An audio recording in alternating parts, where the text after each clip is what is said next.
What is up, YouTube? It's been a while. I just got back from going to California. Got to see some friends and also train at a couple of dojos. Shout out to Myers Martial Arts in Concord, California. I definitely got some good footage. I also got a little sick. You kind of hear it in my voice, but I wanted to do a little commentary on this kind of impromptu mini seminar type thing. I didn't come into this training session with anything prepared. I kind of asked what everyone wanted to work on, and they wanted to work on kicks. So I just started holding the bag for them, and we just kind of saw what came of it. So we work on roundhouses here.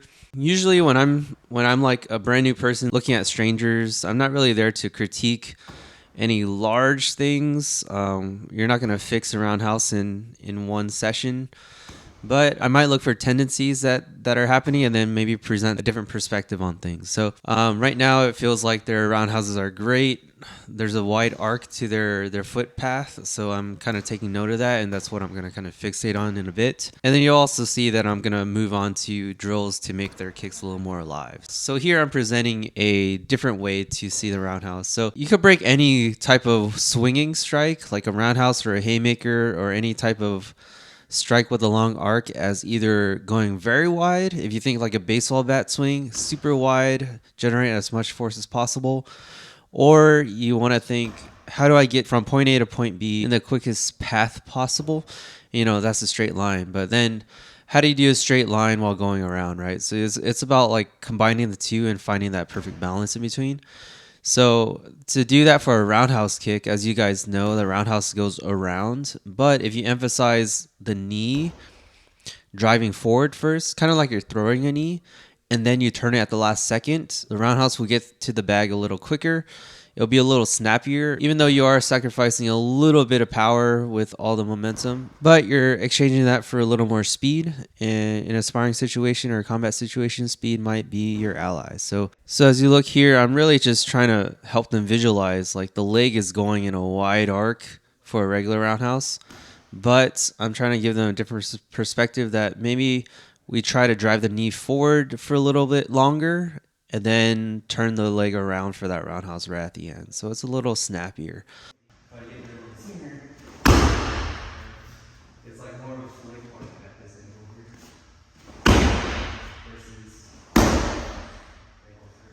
So with this white belt here, I'm literally telling him, try to knee my hand and get that muscle memory down. So I'm breaking the roundhouse kick into a couple moving parts, and then he's able to combine that at the end, right?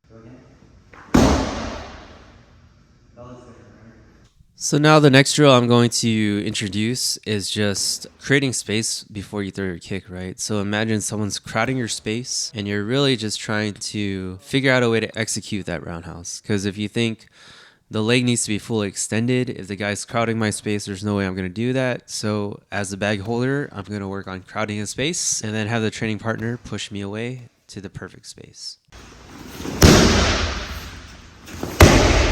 Just enough to get some distance, because if we're too close, you're crowding me. Yeah. I would rather crowd me. So if I'm here, just a little bit of shove. And here I'm really telling them that you're already naturally doing this when you throw a roundhouse in the air. That front leg and that front arm is actually reaching forward. Now, if you just imagine you have someone in front of you, that reaching forward is actually now a push. It's the exact same motion as if you're doing it in the air.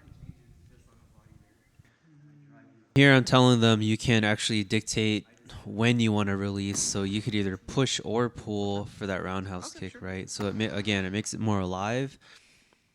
Now instead of the bag holder going in and crowding your space, you're the initiator by grabbing the bag holder, and then you're the initiator by creating space and throwing that roundhouse kick. So now someone asked to do some elbow drills. So I'm using that same concept here. They're going to use their offhand, the one that's not doing the elbow, to kind of push this obstruction away and then throw the reverse elbow from the backhand here. So I'm really just trying to put some movement into these drills, make it a little more alive, but not go away from the form and not make it look super like kickboxing or anything like that. It's still traditional karate, but we're just kind of modernizing the drills here. Notice here I'm kind of circling around him, so it's forcing him to follow me, and also forcing him to kind of use his footwork to gauge distance. Sometimes he's a little too close and he gets stuffed. Sometimes he might be too far away and he feels like he's reaching. So it's really teaching the student to find the perfect distance, regulate that with the right footwork, and then think about keeping both their hands up because there is an object flying at their face. Once they're able to get that obstruction out of the way, that's when they're throwing their elbow. So it kind of helps to really just put all the pieces together in a more live drill.